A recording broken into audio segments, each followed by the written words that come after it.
so many of our problems that are happening out in the dating world is because we're armoring up, because we're dating on the defense. We have to be more open-minded, and we have to ask for what we need.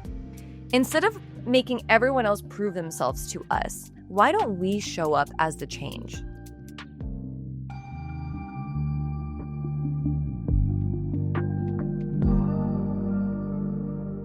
Welcome back to another episode of Let's Talk Relationships. And guess what? You're just getting me today. So this is, I think, only my second solo episode. And you know what? I'm excited to just hang out and chit chat with all of you over here today. So we've got a lot to talk about. Let me tell you. So I posted on Instagram a couple days ago. I was like, hey, I'm going to do a solo episode. What are some topics you want me to talk about? I listed them, and guess what the winner was, which I'm so excited about because it's the one I wanted to talk about. But it was dating expectations.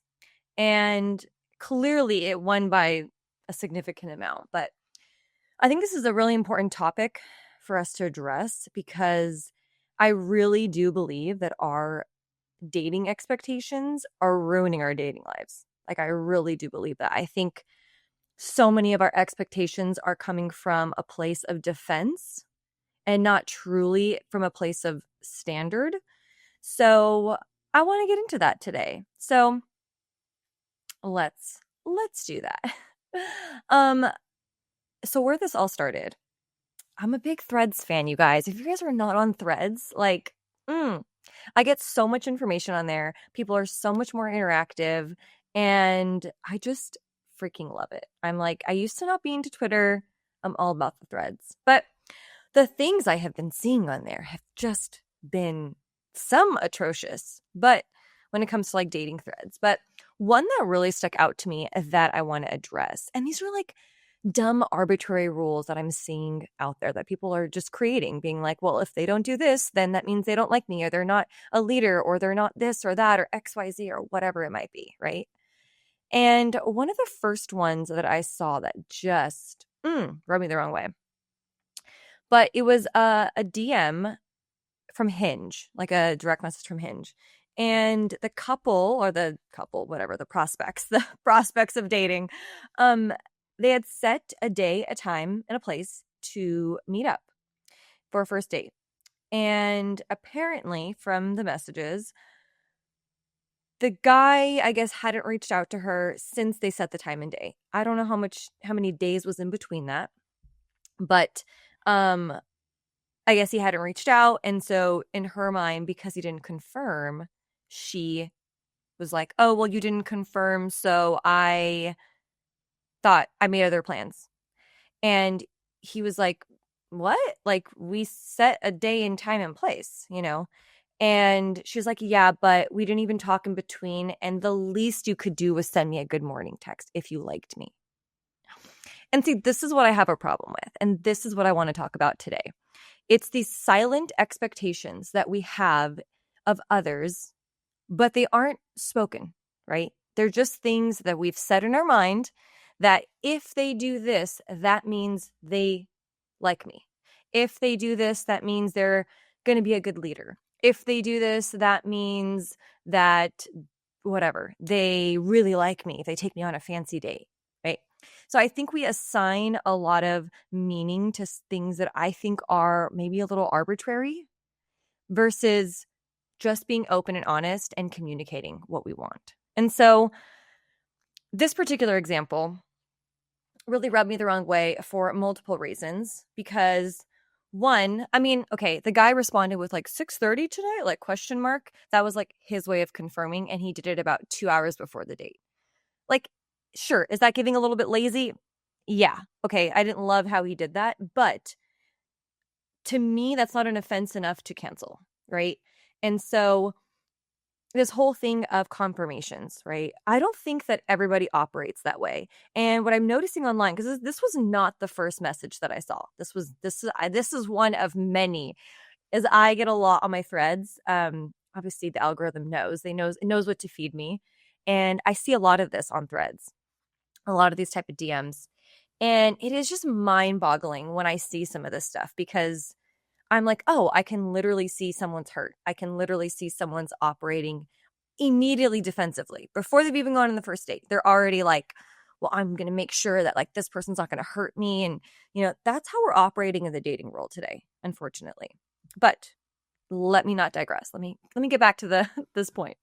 But she had two expectations that were unspoken. One, she expected a good morning text from this guy that she didn't know and has never met. So to her, a good morning text meant you're interested and you want to get to know me. Two, she expected a confirmation the day before or the day of, unclear, but she expected a confirmation of the date. This guy, on the other hand, did not know that, right? Maybe to him, he doesn't feel like he needs to confirm. I'm one of those people, I don't need confirmations. And I'm really serious about, like, if we set with friends, with whatever, whoever, if we set a day, a time, and a place, it's in my calendar, I'm good. I'm like, I know we're doing it. I will see you then. I don't need to have 10 days of text messaging in between, right? So for someone like me, I don't need that. I don't need is it nice? Sure. If a guy texts me the day of, the day before, and is like, hey, just, can't wait to see you tonight or something like that, right? I don't particularly need that. But if I do get that, great, bonus, right? And so I think these are one of those rules where we are creating these expectations of something as simple as a confirmation. And then if we don't get the confirmation, we think, oh, they're not serious, they're not communicative, they're X whatever YZ, and I'm not even going to go on the first date. When in reality, like I just said, I don't need the confirmation. It's not a, this is an excuse I got from somebody. They're like, oh, well, it's a disrespect of my time if someone doesn't confirm. And I said, did you ever consider, on the other hand, that he was so respectful of your time that when he made a commitment, he's sticking to it and there's no change. So the only reason I'm going to reach out to you is to make a change if I need to. And this person was like, oh, I didn't consider that. And that's just such a great example of, when we're dating, are we just projecting so much of, our past pains, right? Are we making people pay for someone else's sins? And from my vantage point and what I see a lot is, yes, I see a lot of these arbitrary rules. We set them in place to prevent us from getting hurt because maybe in the past we got stood up, right? And look, I don't think that inherently that is wrong, right? We love boundaries. We want to make sure we're protecting our heart. But I also feel like on the flip side, we have to be more open-minded and we have to ask for what we need. And so for an example of, something like this, when it comes to getting a confirmation from a date, I think there could have been 3 different ways you could have approached this, right? So let's say you do set a time and place and you don't hear from the guy, maybe for a couple days. Maybe you're not into texting in between, or maybe he isn't into texting in between dates or, between setting the date and going on a date. And I know a lot of dating coaches are like, try not to have too many conversations before you actually meet. I don't know how I feel about that. I think a phone call is really great to have in between. Like, let's say you get together and you can't go on a date for like a week. A week is a long time to maybe not have any point of communication. So a phone call in between could be a really great option for something like that. But in terms of date confirmations, right? I think there's a couple things, and especially I would say I'm going to say on the women's side, because usually the men are making plans for the first date. So if you feel like you need a confirmation, and let's say it is you set this date 5 days before you're going on the date, right? So you've set it in advance. There's enough time in between that like you're uncomfortable with that time. Instead of having the expectation that this person is just going to know to confirm with you, my suggestion is, why don't you just tell them you need a confirmation? It's as simple as, great, I'm looking forward to it. Hey, if you wouldn't mind, would you mind confirming the day of or the day before? ?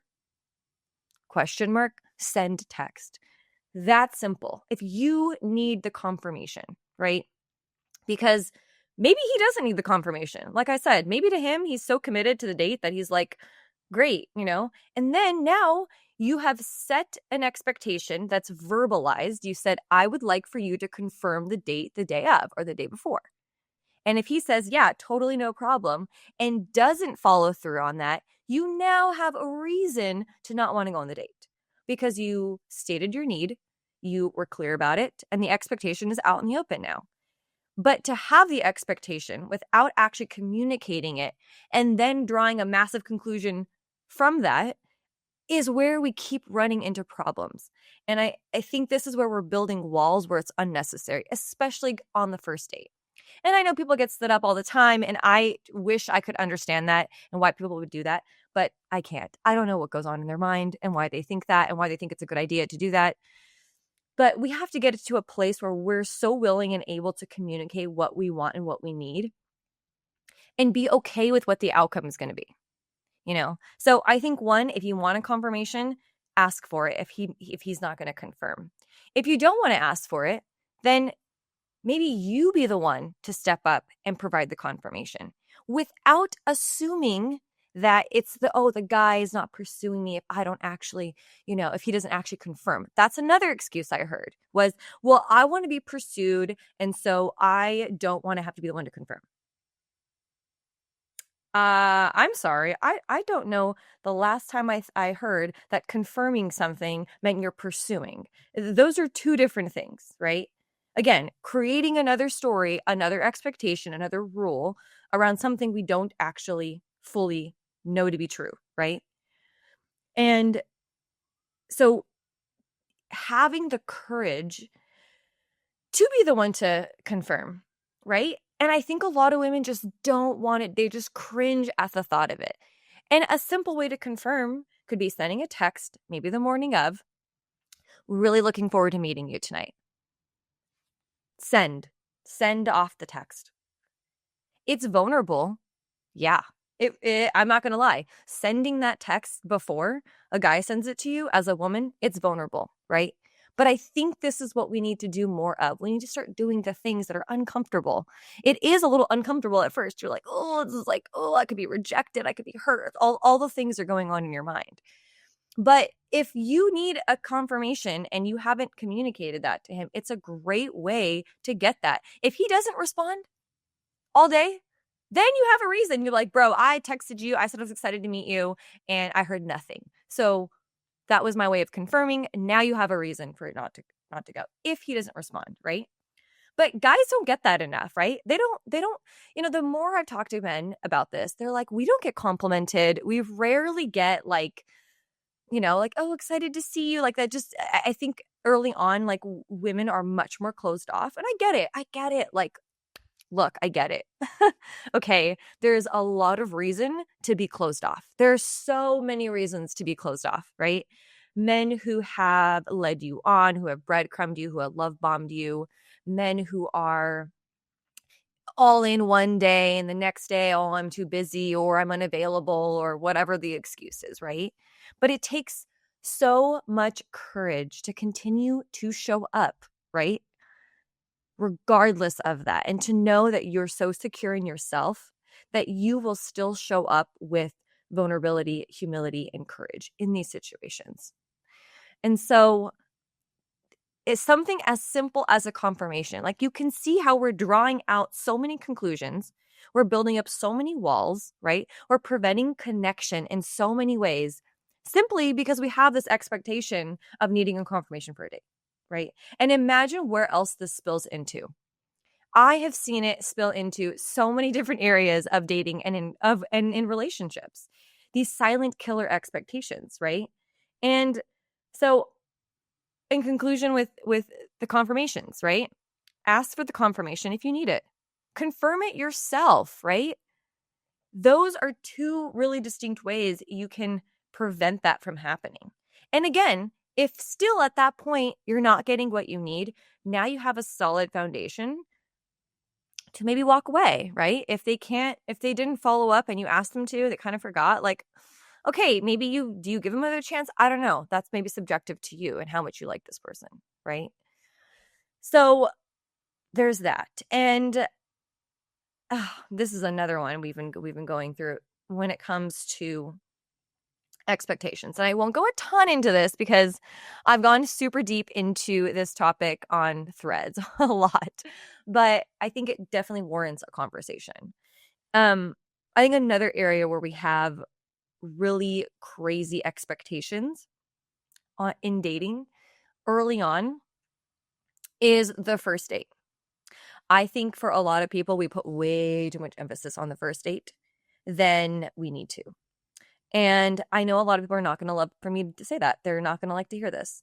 But recently on Threads, we've been having this debate about coffee dates. And okay, I hate the term coffee date now because everyone's like, oh my God, but what about a drink? Or what about, like a walk on the beach? Okay, whatever. Coffee dates are synonymous for a casual first encounter, first meeting, right? It could be ice cream. It could be smoothies. It could be a coffee date. It could be a beach walk. It could be someone said I don't drink coffee and I don't drink alcohol, and so can we go get water and walk? I was dead. I'm like, are you kidding me? Water and a walk. I mean, look, if it tickles your fancy, get the water, go on a walk. But it's been so fascinating to see this debate on Threads. And I had this one post, like, I don't even have a lot of followers on there, and it blew up because coffee dates was trending. So of course I was like, let me drop a line in there. But what I had said is, I think for those women that are very anti coffee dates, I've heard the reasons. Well, I don't want a coffee date because it's cheap, it's low effort. I want to be treated well. I want to be taken out. I want to be romanced. I don't drink coffee. Okay, whatever. All the excuses. And what I had said on there, I was like, are we, we should be asking ourselves the question of, why don't I, if you're like so anti coffee dates, like, why am I so anti a casual first date? And are we looking to be, this is the question I posed. Are we looking to be connected and actually get to know somebody? Are we looking for connection? Or are we looking to be entertained? And I think there's a fine line with this. And because, we hear a lot about love bombing and breadcrumbing and all these words, right? So essentially love bombing is a guy comes in, I mean, women can do this too, but is just gives you romances you, takes you all the nice places, says all the right things, just comes in hot, only to pull away and leave just as fast as he came in. And this is why I think taking things slower at the beginning and going on a casual date helps prevent that a bit, right? Because I think sometimes people get so caught up in like the romance and the planning the dates and all that we're actually missing the connection altogether. And I will say the majority of people that commented had said, no, I want a coffee date. And everyone kind of had about the same thing to say. It's a low investment. You're meeting a stranger off the internet, right? This isn't back in the day when you were meeting people through friends and through family and through your parents or your neighborhood, or, it's people that you already kind of knew in your circle. I think nowadays we're literally meeting strangers that we have zero connection to, right? And so if I was a guy, I'm thinking like, look, I'm looking at this like an investment. I ain't trying to invest in every stock, right? I'm trying to invest in the stocks that I know are going to give me some sort of return, as in like this might go somewhere. And so I really feel like having a low effort, I'm going to call it low effort. Coffee, it doesn't mean it's necessarily low effort in a negative way, but it's, you know what I'm going to say? It's low stakes, right? A coffee date is low stakes. But the thing, going back to expectations, the problem I have with people that are so against coffee dates, and again, if you don't want it to be coffee, go get ice cream. I don't care. Just go to something casual, right? I think the thing I have a problem with people that are so anti it, the reasons that I'm getting back. Like I had one girl message me about this, and she was going on about like, oh, but I just don't like coffee, and like it's so low effort, and the guys that did, her point was, because it is so low effort, it gives them more reasons to exit and more of a reason to bail and not show up on the date, right? And because it's low effort, it's not like you didn't have to make a reservation, you don't have to stick to it. And I was like, okay, I get that. So her response is, so it's either going to be my rules or I'm staying single. And I'm fine with that, but I'm not going back to coffee dates. And this is someone who is deeply hurt. And I think so many people out there are dating from a hurt place, which then they build walls. They have tons of walls and defenses. And they're already going out on dates. They're already on the apps. They're out there with all their defenses up, all their walls up, because they're like, I'm just never going to allow that to happen to me again. And I get that that is fair. No one wants to get hurt. But I just feel like so many of our problems that are happening out in the dating world is because we're armoring up, because we're dating on the defense constantly. We're trying to prevent hurt and pain.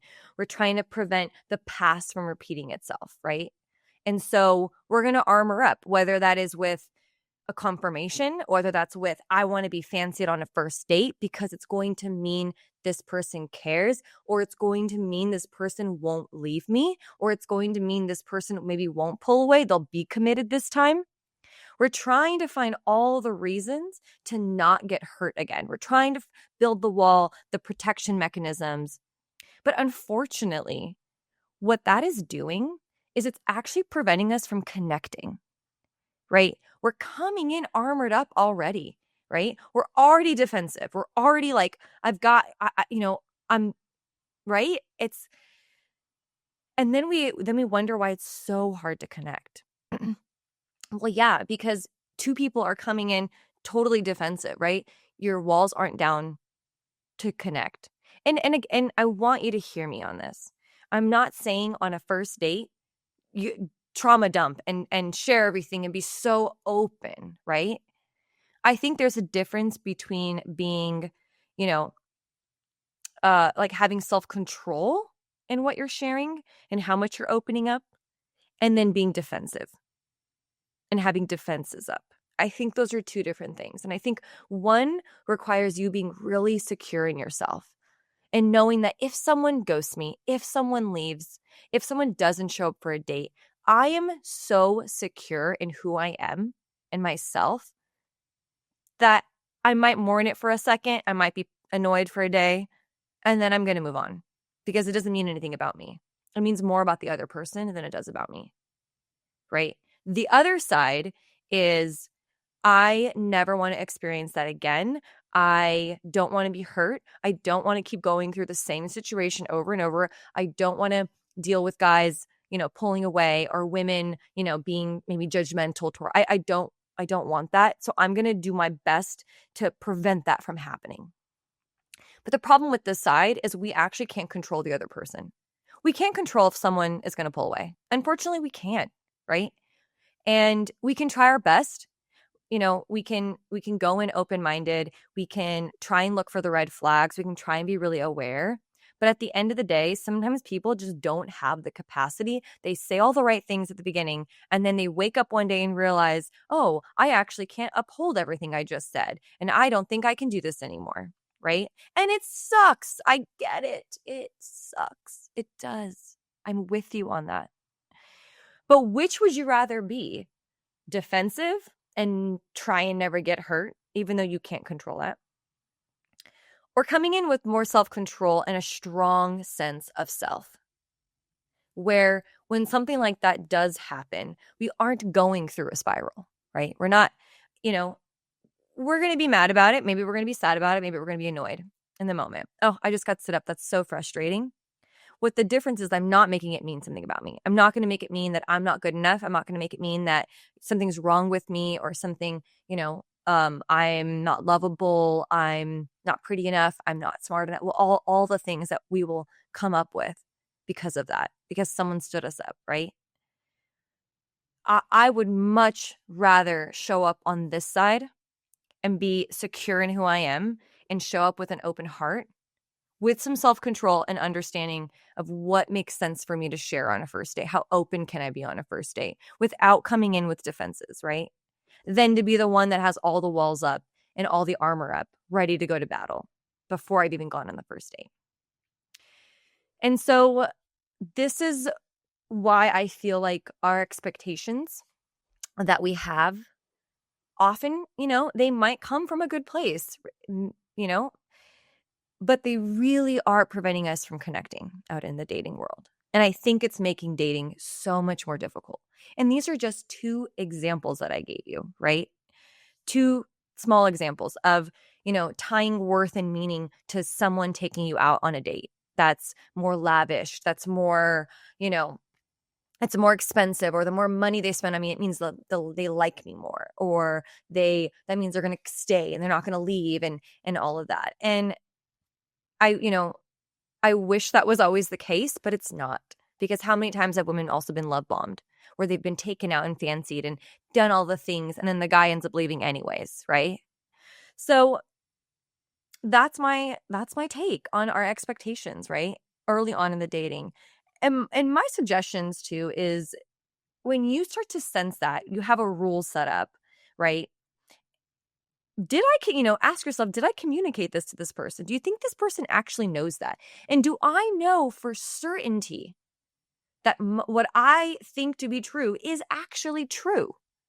So do I know for certainty that if a guy does not confirm with me the day of, that he will, for 100% certainty, bail on me? We don't know that, but we're just using past experiences, right, to say that that's the truth. And so again, that's my challenge, is like, to everyone out there, when we are dating, how are we actually showing up, right? I feel like everyone wants to complain about the dating scene. And look, I get it. I'm out there too with y'all. Look, I'm out there. I get it. Okay. It's hard. It's frustrating, right? I get it. But when nobody wants to do the one thing to actually show up differently, right? Nobody wants to be the one that shows up differently in dating.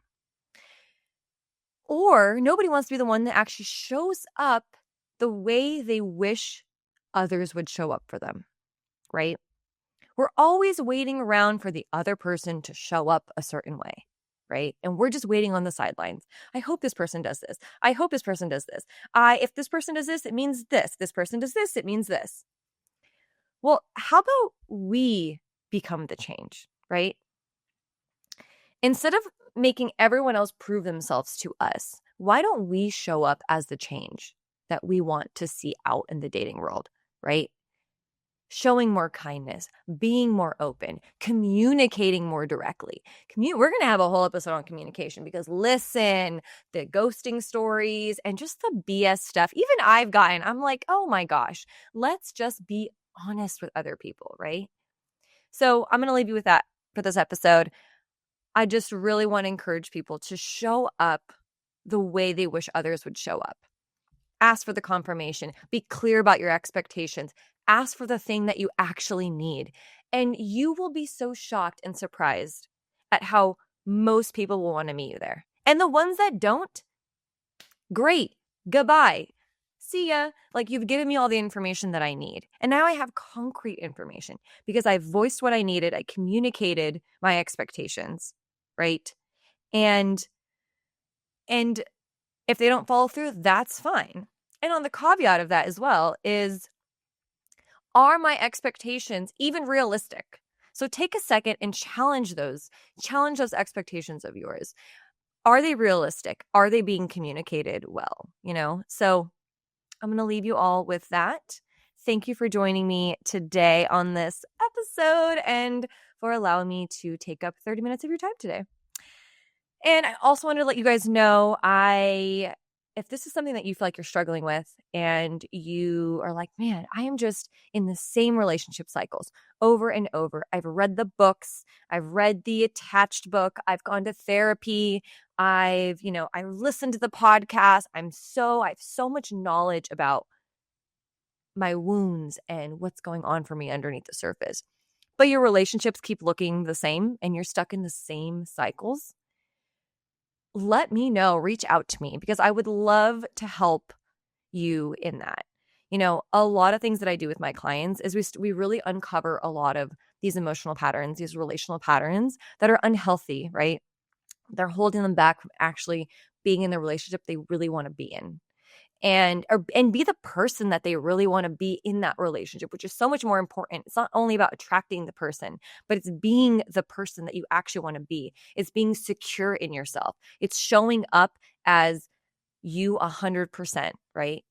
Not with all the baggage of the anxieties and the avoidant tendencies and all of that. So if that's something that you're wanting to see change in and something you really want to work on, shoot me a DM on Instagram at Let's Talk Relationships _ and I would love to talk with you and see if we'd be a good fit.